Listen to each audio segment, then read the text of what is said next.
Hello বন্ধুরা, এখন বানাচ্ছি দেখো দীপাবলির ভিডিও। দেখো ভিডিও বানাতে কত খাটনি, দেখো কতগুলো প্রদীপ সাজিয়ে জ্বালালাম।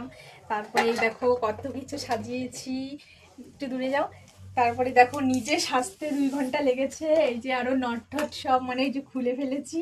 কারণ কি বলতো, মানে অনেক আজকে ভিডিও বানাবো আর বানাচ্ছি কয়েকটা, তোমরা দেখো আর যে সাপোর্ট করো সবাই।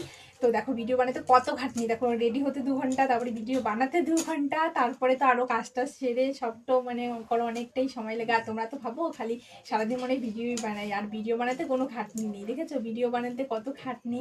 আর তারপরেও তো সেটা ডিপেন্ড করে মানে তোমাদের উপরে, কারণ ভিডিওতে ভিউ হবে কি হবে না, সেরকম একটা মানে ভিডিওটা ভাইরাল হবে কি হবে না তার উপরে মানে মানে খাটনির পরেও যে এতটা মানে আগ্রহ থাকবে সেটা তো ভিডিওর উপরে ডিপেন্ড করে না।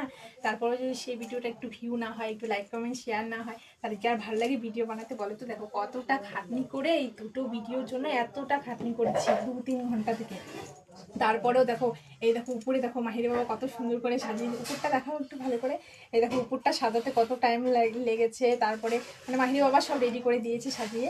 তারপরে 2-1টা ক্যামেরা মাহির বাবাও ধরে দিয়েছে। তারপরে দেখো একা একা হয় না, মাহির বাবাও মানে পিছন থেকে মানে ক্যামেরার ওপারে একটু ক্যামেরা ট্যামেরা ধরে দেয়। আর রেডি আমি একাই হই, একাই সেজেছি।